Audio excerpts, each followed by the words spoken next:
الحمد لله رب العالمين، والصلاة والسلام على رسوله الكريم محمد بن عبد الله الأمين، خاتم الأنبياء والمرسلين، وعلى آله وصحبه أجمعين. أما بعد، فإن الله تبارك وتعالى يقول في كتابه المجيد والفرقان الحميد: أعوذ بالله من الشيطان الرجيم، بسم الله الرحمن الرحيم، وعلى الله فليتوكل المؤمنون. صدق اللہ العظیم. میرے عزیز طلباء، نوجوان دوستوں اور ساتھیوں، اور میرے دینی بھائیوں، اللہ تعالیٰ نے یہ جو دنیا بنائی ہے، اس دنیا کو اللہ نے اسباب سے جوڑ کر رکھا ہے، لیکن ان اسباب کا کنٹرول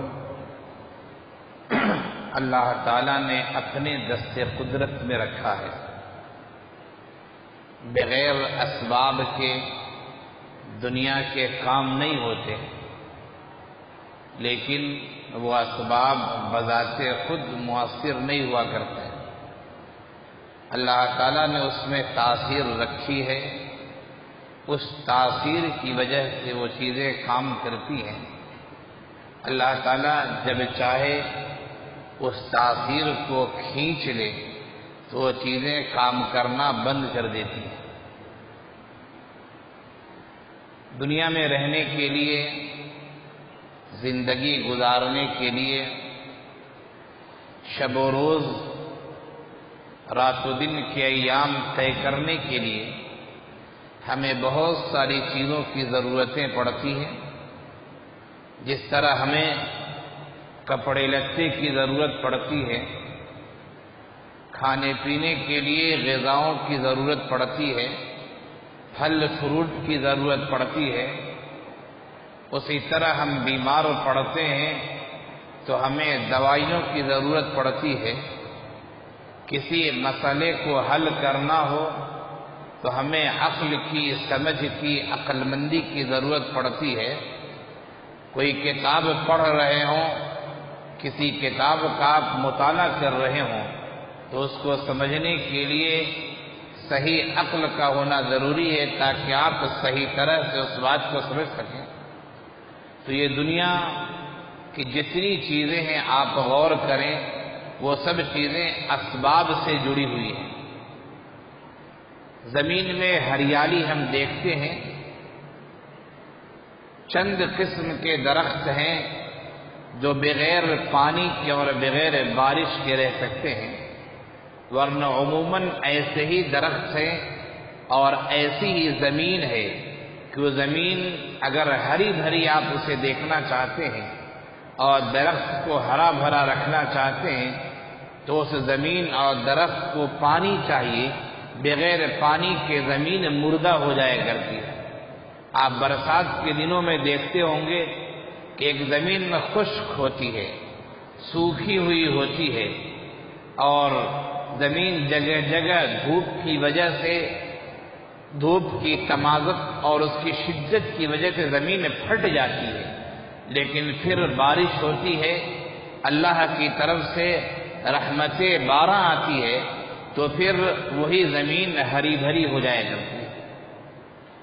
ہم جو دنیا میں لوگوں کو دیکھتے ہیں، یقیناً لوگوں کی پیدائش کا بھی ذریعہ ہے. جب شوہر بیوی کا ملاپ ہوتا ہے تو پھر اولاد وجود میں آتی ہے. ہم جانوروں کی بڑھوتری کو دیکھتے ہیں، یقیناً اللہ تعالیٰ نے ان کی بڑھوتری کے بھی اسباب رکھے ہیں. کائنات کی جس چیز کو بھی آپ دیکھیے تو یہ سب چیزیں اسباب سے جڑی ہوئی ہیں. لیکن ایک مومن کو کیا عقیدہ رکھنا چاہیے اور مومن کو عمل کیسا کرنا چاہیے، ہمیں اس موضوع پر آج روشنی ڈالنی ہے. مومن کو توکل کا مظاہرہ کرنا ہے. یہ توکل کیا ہے، یہ بھروسہ کیا ہے؟ ایک تو توکل کے لغوی معنی ہیں، اور توکل کا لغوی معنی یہ ہوتا ہے کہ اسباب پر، کسی شخص پر بھروسہ کرنا۔ آپ کوئی کام کر رہے ہیں، کہیں جا رہے ہیں، آپ نے گاڑی پر بھروسہ کیا، گاڑی سے ہم پہنچ جائیں گے۔ آپ کو کوئی کام کروانا ہے، آپ نے کسی سے کہا کہ بھائی اس کام کو ہونا ہے، اس نے کہا ٹھیک ہے، آپ نے اس آدمی پر توکل اور بھروسہ کیا۔ تو توکل کے لغوی معنی تو یہ ہے کہ کسی پر اعتماد کرنا، بھروسہ کرنا، خواہ وہ انسان ہو یا غیر انسان۔ لیکن توکل کا ایک شرعی معنی ہے، ایک اصطلاحی معنی ہے، اور توکل شریعت کی اصطلاح میں کہتے ہیں کہ دنیا اور آخرت کے منفعت اور نقصان کے لیے، دنیا اور آخرت کے منفعت اور نقصان کے لیے اسباب و وسائل تو اختیار کیا جائے، لیکن منفعت اور مضرت کا مالک اور قدرت اللہ تعالی کی ذات کو مانا جائے۔ دنیا اور آخرت کے مسائل کو حل کرنے کے لیے اسباب کو تو اختیار کیا جائے، لیکن منفعت اور مضرت کا جو مالک ماننا ہے ہمیں، وہ اللہ کی ذات کو ماننا ہے۔ یہ ہمیں شریعت نے تعلیم دی ہے، شریعت نے ہمیں رہبانیت نہیں سکھائی ہے۔ ہم سب اسباب کو چھوڑ دیں اور مسجد میں یا اپنے کسی گوشے میں بیٹھ کر اللہ اللہ کرتے رہیں اور ہم یہ سمجھیں کہ ہمارا مسئلہ اس سے حل ہو جائے گا، یہ شریعت کی تعلیم نہیں ہے۔ یہ رہبانیت ہے جس کو عیسائیوں نے ایجاد کر لیا تھا۔ شریعت کی تعلیم یہ ہے کہ اسباب اختیار کیے جائیں اور پھر منفعت اور مضرت کا مالک اللہ کو مانا جائے، اللہ پر بھروسہ کیا جائے۔ حضرت انس بن مالک رضی اللہ عنہ کی ایک حدیث ہے، ان کا ارشاد گرامی ہے، ایک آدمی اللہ کے رسول صلی اللہ علیہ وسلم کے پاس آیا اور اس نے کہا، اے آقا صلی اللہ علیہ وسلم، اونٹنی کو باندھنے کے بعد توکل کروں یا بغیر باندھ کے توکل کروں؟ یعنی ہم نے اونٹنی کو لایا، اب اونٹنی کو چھوڑ دوں اللہ کے بھروسے کہ یہ غائب نہیں ہوگی، یہ ہمارے دروازے پر، ہمارے باڑے میں یہ اونٹنی رہے گی، یا پھر اسے باندھ دوں اور پھر توکل کروں کہ اللہ تعالیٰ اس کی حفاظت کرے گا؟ آقا صلی اللہ علیہ وسلم نے فرمایا، اونٹنی کو باندھ دو، اونٹنی کو باندھ دو اور پھر باندھنے کے بعد اللہ پر توکل اور بھروسہ کرو کہ وہ اونٹنی تیرے دروازے پر رہے گی، کہیں بھاگے گی نہیں، کہیں جائے گی نہیں، کوئی لے گا نہیں۔ اسباب کو اختیار کیے بغیر شریعت نے توکل کی تعلیم نہیں دی ہے، اس بات کو ہمیں اچھی طرح سمجھنا چاہیے۔ آج پریشانی یہ ہے، کچھ لوگ تو ایسے ہیں جو اسباب کو اختیار نہیں کرتے ہیں اور کہتے ہیں اللہ بھروسے اللہ یہ کام کرے گا، یہ شریعت کے خلاف ہے۔ اسباب اختیار کیجئے پھر اللہ پر بھروسہ کیجئے۔ اور دنیا میں کچھ لوگ ایسے ہیں، بلکہ کہا جائے اکثریت ایسوں کی ہے، اکثریت ایسوں کی ہے جنہوں نے اسباب کو سب کچھ سمجھ رکھا ہے۔ وہ یہ کہتے ہیں کہ اگر ہمارے پاس پیسے آ جائیں مسائل حل ہو جائیں ہمارے، وہ کہتے ہیں ہمارے پاس یہ چیز ہو جائے تو ہمارا مسئلہ حل ہو جائے، حالانکہ یہ سوچ غلط ہے، دونوں سوچ غلط ہے۔ انسان کا یہ سمجھنا کہ ہمارے پاس اسباب آ جائیں، وسائل آ جائیں، چیزوں کی فراوانی ہو جائے، مال و دولت کی ریل پیل ہو جائے، ہمارے سب مسئلے حل ہو جائیں گے، یہ بھی غلط ہے، اس لیے کہ آپ نے اسباب پر بھروسہ اور توکل کیا ہے۔ اور دوسری قسم کے لوگ جو یہ کہتے ہیں کہ نہیں، اسباب اختیار کرنے کی کیا ضرورت ہے، اللہ بھروسے میں یہ کام کرتا ہوں، اللہ پر اعتماد کرتا ہوں، یہ بھی شریعت کے خلاف ہے۔ اس لیے کہ شریعت نے جو ہمیں تعلیم دی ہے وہ تعلیم یہ ہے کہ اسباب اور وسائل دنیا اور آخرت دونوں کے لیے اختیار کیے جائیں، اسباب اور وسائل دنیا اور آخرت دونوں کے لیے اختیار کیے جائیں، اور پھر منفعت اور مضرت کا تعلق اللہ سے جوڑا جائے۔ اللہ چاہے گا تو فائدہ ہوگا، اللہ چاہے گا تو نقصان ہوگا۔ یہ توکل ہے اور یہ اصل توکل ہے۔ اسباب اختیار کیجئے اور اللہ پر بھروسہ رکھیے۔ قرآن کریم نے لفظ توکل کو ایک دو جگہ نہیں، دسیوں جگہ استعمال کیا ہے۔ قرآن کریم نے توکل مختلف پس منظر میں، کبھی انبیاء کے بیان میں، کبھی اولیاء کے بیان میں، کبھی مومنوں کے تذکرے میں، اہل ایمان کے ذکر میں لفظ توکل کو مختلف انداز سے بیان کیا ہے۔ اور ایک آیت وَعَلَى اللَّهِ فَلْيَتَوَكَّلِ الْمُؤْمِنُونَ، وَعَلَى اللَّهِ فَلْيَتَوَكَّلِ الْمُؤْمِنُونَ، اور اللہ پر اہل ایمان کو بھروسہ کرنا چاہیے۔ یہ آیت قرآن کریم میں 7 جگہ پہ آئی ہے، ایک دو جگہ نہیں، 7 جگہ قرآن کریم نے یہ بات کہی ہے کہ اہل ایمان کو اللہ پر بھروسہ کرنا چاہیے۔ آج تعلیم کی کمی کی وجہ سے، دین سے دوری کی وجہ سے، مادیت کے غلبے کی وجہ سے، دنیا داری میں ملوث ہو جانے کی وجہ سے ہم نے توکل کے بیلنس کو قائم نہیں رکھا۔ یا تو ہم نے ان لوگوں کا طریقہ اختیار کیا جو توکل کے مفہوم کو سمجھتے نہیں ہیں، اسباب و وسائل کو چھوڑ کر کہتے ہیں اللہ بھروسے یہ کام ہے، یا تو ہم نے ان لوگوں کا طریقہ اختیار کیا جنہوں نے توکل کے مفہوم کو سمجھا نہیں اور اسباب و وسائل ہی کو سب کچھ سمجھ لیا ہے۔ شریعت کی جو تعلیم ہے، قرآن کی جو تعلیم ہے، سیرت نبویہ کی جو تعلیم ہے، وہ تعلیم یہ ہے کہ چاہے آخرت میں کامیابی کا مسئلہ ہو یا دنیا میں کامیابی کا مسئلہ ہو، دونوں جگہ کامیابی کے لیے آپ کو اسباب اختیار کرنے پڑیں گے۔ آخرت میں کامیاب ہونا چاہتے ہیں، اپنے ایمان اور عقیدے کی اصلاح کرنی پڑے گی، اعمال صالحہ کو اختیار کرنا پڑے گا، نیکی کی تلقین کرنی پڑے گی، اور پھر مصائب اور مشکلات آئیں تو صبر کا مظاہرہ کرنا پڑے گا۔ یہ قرآن کی تعلیم ہے، یہ احادیث کی تعلیم ہے۔ اور پھر اللہ پر بھروسہ کرنا ہے کہ ہم نے جو عقائد کو اختیار کیا ہے، ہم نے جو اسلام کی تعلیمات کو مانا ہے، ہم نے فرائض اور نوافل کا اہتمام کیا ہے، ہم نے جو صدقہ و خیرات کیے ہیں، اللہ تعالیٰ ضرور بضرور اس پر ہمیں ثواب دے گا اور آخرت میں ہمیں کامیابی نصیب ہوگی۔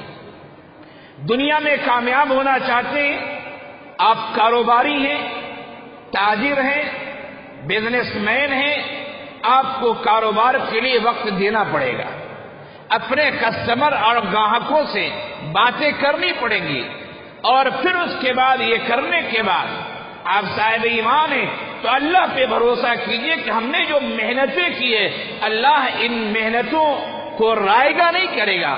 ورنہ کتنے ایسے کاروباری ہیں کہ لاکھوں کا کاروبار کرتے ہیں اور سامنے والا انہیں منٹوں اور سیکنڈوں میں دھوکہ دے کے باہر بھاگ جاتا ہے۔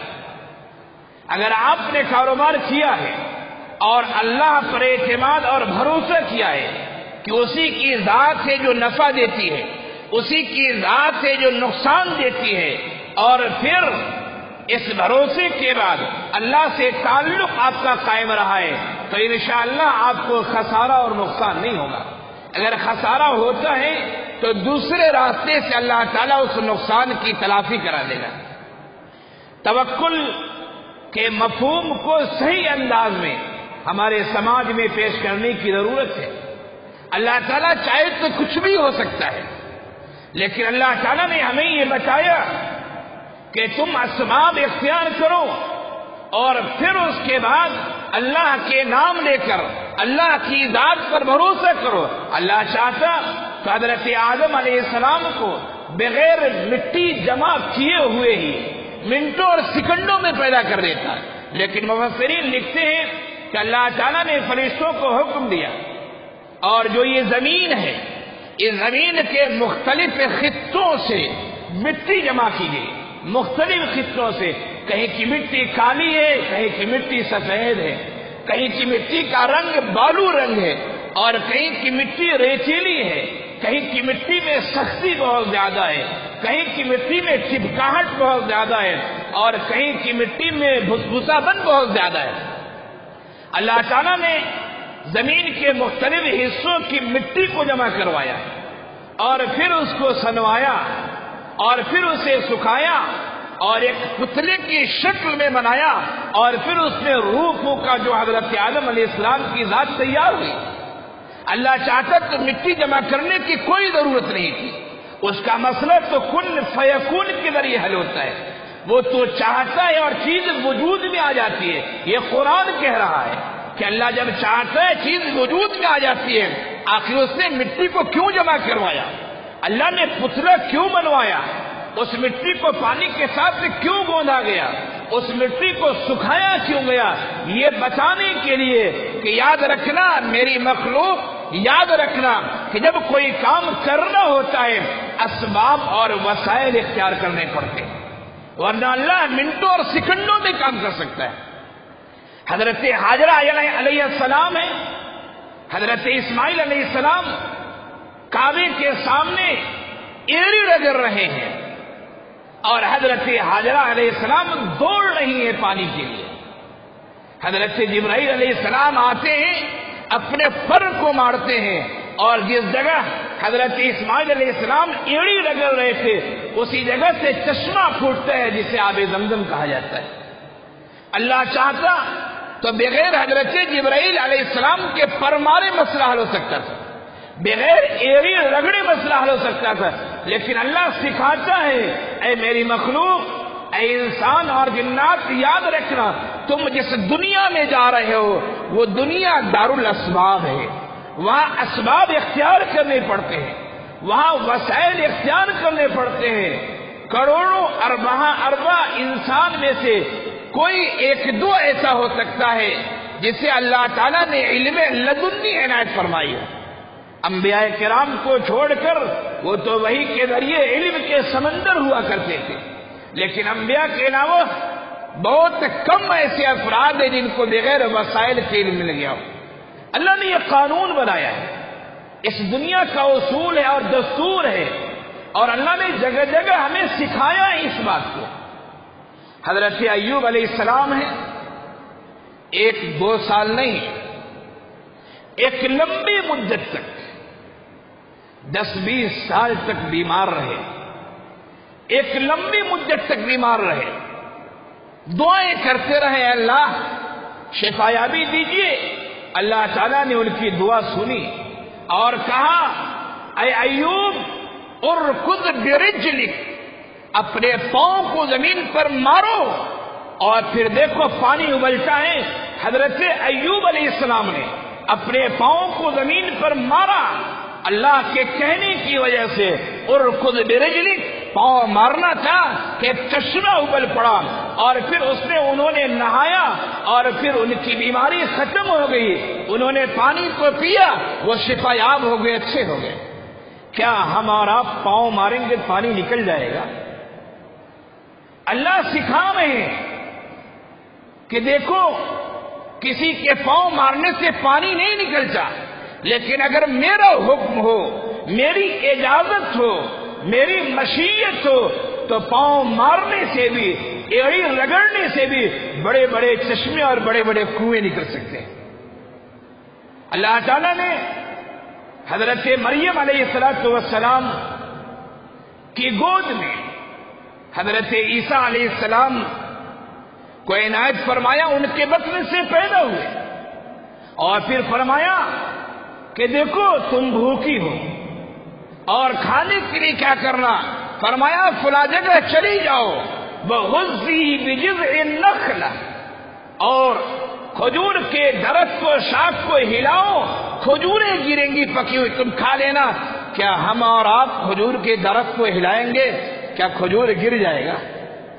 ہم سے درخت بھی نہیں ہلے گا، لیکن اللہ فرما رہے ہیں وَغُزِّي بِجِذْعِ النَّخْلَةِ، جاؤ کھجور کے درخت کو ہلاؤ، پکی ہوئی کھجوریں گریں گی اور کھا لینا۔ اللہ چاہتا بغیر ہلائے ہوئے کھجور گر سکتا تھا، لیکن نہیں، اللہ نے بتایا کہ اے مومنوں یاد رکھو، اے اہل ایمان یاد رکھو، تمہیں اسباب اختیار کرنا ہے۔ آپ طالب علم ہیں، آپ امتحان میں کامیابی چاہتے ہیں، اچھے نمبرات سے کامیابی چاہتے ہیں، یقیناً اچھی طرح پڑھنا پڑے گا، اچھی طرح محنت کرنی پڑے گی، کھیل کود سے اپنے وقت کو بچانا پڑے گا، اور پھر اس کے بعد یہ تو اسباب ہوئے، ان اسباب کو اختیار کر کے اللہ سے دعائیں کیجیے، اللہ پر اعتماد بھروسہ کیجیے، اللہ سے لو لگائیے، تو اللہ تعالیٰ آپ کی محنت میں ایک ایسی طاقت پیدا کرے گا، اس طاقت کی وجہ سے آپ اچھی طرح کامیاب ہوں گے۔ یاد رکھیے، آج کی دنیا یہ مادی پرست ہے، یہ مادیت والی دنیا ہے، اس نے یہ سمجھ لیا ہے ہر کچھ اسباب سے ہوتا ہے، ہر کچھ وسائل سے ہوتا ہے۔ میں کہتا ہوں یہ نہیں، اسباب اختیار کرنا ہے، لیکن ہوتا اللہ کی مشیت سے۔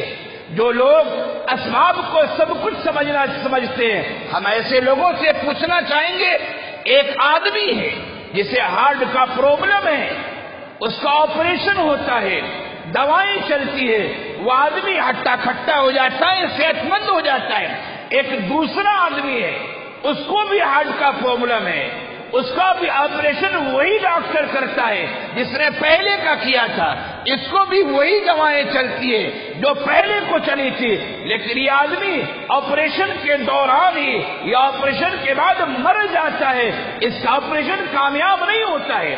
اگر آپریشن ہی ذریعہ ہے کامیابی کا، اگر دوائیں ہی ذریعہ ہے صحت مند ہونے کا، تو ایک مریض کیوں مر جا رہا ہے اور ایک مریض صحت یاب کیوں ہو جا رہا ہے؟ اس نقطے پہ سوچنے کی ضرورت ہے۔ دو آدمی ہیں، دونوں کو بخار لگے ہوئے اور دونوں کے بخار کی نوعیت ایک ہی ہے۔ ایک آدمی ڈاکٹر کی دوائی کھاتا ہے، اس کا بخار رفو چکر ہو جاتا ہے، وہ صحت یاب ہو جاتا ہے، اور ایک دوسرا آدمی دوائیں پہ دوائیں کھا رہا ہے لیکن بخار جانے کا نام ہی نہیں لے رہا ہے۔ اگر دواؤں ہی میں طاقت ہوتی تو دونوں کے بخار کیوں نہیں دور ہو رہے ہیں؟ اسباب اور وسائل ہمیں اختیار کرنا ہے، لیکن یاد رکھیے اسباب اور وسائل پر ہمیں بھروسہ اور اعتماد نہیں کرنا ہے، ہمیں بھروسہ اللہ کی ذات پر کرنا ہے۔ اگر اسباب سب کچھ ہوتے تو حضرت ابراہیم علیہ السلام کو لوگوں نے آگ میں ڈال دیا، دہکتی ہوئی آگ میں ڈال دیا۔ ہم اور آپ آگ میں ہاتھ ڈالیں، آگ جلا دیتی ہے، لیکن حضرت ابراہیم علیہ السلام کو دہکتی ہوئی آگ میں ڈال دیا گیا۔ اللہ نے فرمایا یا نار کونی بردا وسلاما علی ابراہیم، اے آگ ٹھنڈی ہو جا، حضرت ابراہیم پر سلامتی بن جا۔ کیا معلوم ہوا؟ معلوم یہ ہوا آگ کے اندر جلانے کی اپنی طاقت نہیں ہے، اللہ نے وہ طاقت رکھی ہے۔ اللہ جب چاہے طاقت کو چھین لے، آگ جلا نہیں سکتی ہے۔ حضرت اسماعیل علیہ السلام لیٹے ہوئے ہیں، بعض روایتیں بتاتی ہیں، تاریخی روایتیں، کہ حضرت ابراہیم علیہ السلام نے چھری چلائی لیکن چھری ان کے گردن پر نہیں چلی۔ ہم اور آپ چھری چلائیں ہاتھ کٹ جائے گا، ہماری گردنیں کٹ جائیں گی، لیکن چھری چلائی جا رہی ہے اور گردن نہیں کٹ رہی ہے۔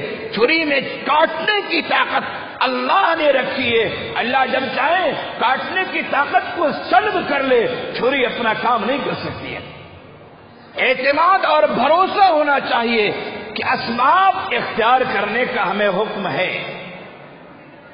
ہم بھوک مٹانے کے لیے کھانا کھائیں گے، پانی پیئیں گے، لیکن کتنے ایسے لوگ ہیں کھانا پہ کھانا کھاتے ہیں، پانی پہ پانی پیتے ہیں، لیکن نہ ان کی پیاس بجھتی ہے، نہ ان کے ہاضمے میں کھانے کی کیفیت کی کوئی تبدیلی ہوتی۔ آپ نے سنا ہوگا، واقعات پڑھے ہوں گے، آئے دن خبریں آتی رہتی ہیں، بڑا زلزلہ آتا ہے، بڑی بڑی بلڈنگیں گر جاتی ہیں، اور اس زلزلے کی وجہ سے ایک دو نہیں ہزاروں لوگ مر جاتے ہیں، اور پھر خبر یہ آتی ہے کہ ملبے کی صفائی ہو رہی ہے۔ 1 مہینہ ہو گیا ہے، 1 مہینے کے بعد ملبے کی صفائی سے 10 منزلیں اور 20 منزلیں عمارت کے نیچے سے ایک دودھ پیتا بچہ زندہ صحیح سلامت نکل آیا ہے۔ 1 مہینے تک بچے کو دودھ نصیب نہیں، جو ماں کی چھاتی سے دودھ پیتا ہے 1 مہینے کے بعد بچہ آخر اس ملبے سے زندہ سلامت کیسے نکل آیا؟ یقیناً زلزلے سے موتیں آتی ہیں، لیکن موت اسی کو آئے گی جس کو اللہ نے موت لکھ رکھا ہے۔ اسے موت نہیں آ سکتی ہے جس کے لیے اللہ نے موت نہیں لکھا ہے۔ دوستو، یہ دنیا دار الاسباب ہے، دار الوسائل ہے۔ ایمان کا تقاضا یہ ہے، شریعت کا حکم یہ ہے کہ اسباب اختیار کرنے ہیں، لیکن اسباب کو نفع اور نقصان کا مالک نہیں سمجھنا ہے۔ نفع اور نقصان کا مالک اللہ وحدہ لا شریک کی ذات ہے، تنے تنہا ہے، جو بے نیاز ہے، اکیلا ہے، جس کا کوئی ثانی نہیں ہے۔ وہ چاہے تو نفع دے، وہ چاہے تو نقصان دے۔ آپ طلبہ ہیں، آپ اصحاب علم و فن ہیں، آپ مستقبل میں نہ جانے کون ابن تیمیہ بنے گا، کون اشرف علی تھانوی بنے گا، کون شیخ الہند بنے گا، کون شیخ الاسلام بنے گا، کون مجاہد آزادی بنے گا، ہم نہیں جانتے، اللہ جانتا ہے۔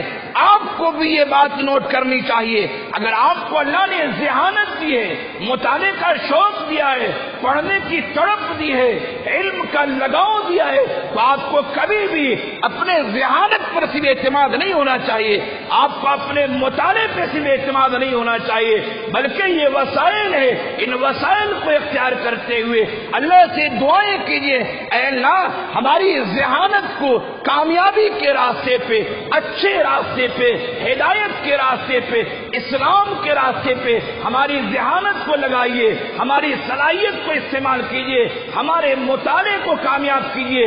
اللہ سے لو لگانا ہے، ورنہ اگر آپ نے اپنے علم اور ذہانت پر اعتماد کیا ہے تو پھر شیطان آپ کو دیندار نہیں بددین بنا کے چھوڑے گا۔ شیطان مورچہ سنبھالے ہوا ہے اور وہ موقع کی تلاش میں رہتا ہے، وہ علماء کو کسی اور انداز سے بہکاتا ہے، وہ خطبہ کو کسی اور انداز سے بہکاتا ہے، وہ حفاظ کرام کو کسی اور انداز سے بہکاتا ہے، ائمہ و مؤذنین کو کسی اور انداز سے، اور طالبان علوم نبوت کو کسی اور انداز سے بہکاتا ہے۔ جس انداز سے وہ اسکولوں اور کالجز کے بچوں کو بہکاتا ہے، اس طرح وہ آپ کو نہیں بہکائے گا۔ اس کے حربے مختلف ہیں، اس کے انداز مختلف ہیں۔ ہمیں چاہیے دوستو، اس دنیا کو اللہ نے دار الاسباب اور دار الوسائل، دار الذرائع بنایا ہے۔ ہمیں ہر کام کے لیے وسیلہ، ذریعہ، سبب اختیار کرنا ہے، لیکن ہمیں مؤثر اللہ کی ذات کو سمجھنا ہے۔ ہمیں نفع اور نقصان کا مالک اللہ کی ذات کو سمجھنا ہے۔ یہ ہے اصل توکل۔ میں نے ایک روایت پڑھی تھی، انس بن مالک رضی اللہ عنہ کی روایت ہے کہ ایک آدمی نے اللہ کے رسول صلی اللہ علیہ وسلم سے دریافت کیا، اے آقا صلی اللہ علیہ وسلم، اونٹنی کو رسی سے باندھ دوں پھر توکل کروں، یا بغیر باندھے ہوئے توکل کروں کہ میری اونٹنی ہے، ضائع نہیں ہوگی، کوئی لے نہیں جائے گا؟ اللہ کے رسول صلی اللہ علیہ وسلم نے فرمایا، اونٹنی کو پہلے رسی سے باندھ دو، اونٹنی کو باندھ دو، پھر اللہ پر توکل کرو کہ اللہ تیرے اس جانور کو، تیری اونٹنی کو ضائع نہ کرے، کوئی لے نہ جائے۔ یہ شریعت کی تعلیم ہے، اس تعلیم کو ہمیں سمجھنا چاہیے۔ قرآن کریم نے جگہ جگہ پہ فرمایا ہے، وَعَلَى اللَّهِ فَلْيَتَوَكَّلِ الْمُؤْمِنُونَ، اہل ایمان کو چاہیے کہ وہ اللہ ہی پر بھروسہ کرے۔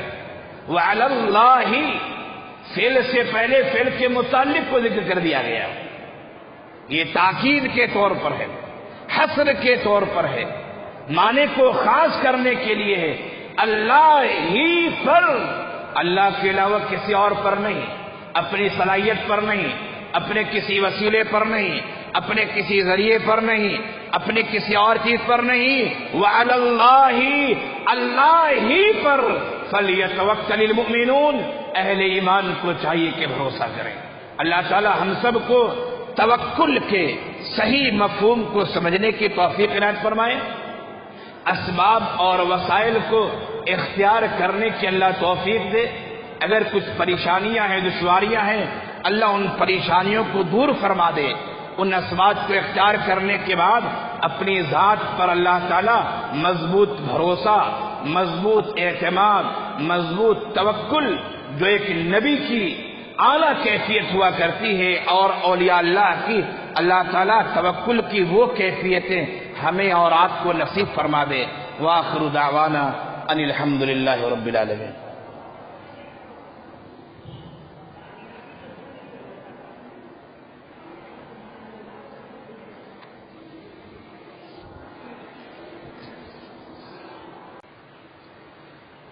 الحمد لله رب العالمين، والصلاة والسلام على رسوله الكريم محمد بن عبد الله الأمين خاتم الأنبياء والمرسلين وعلى آله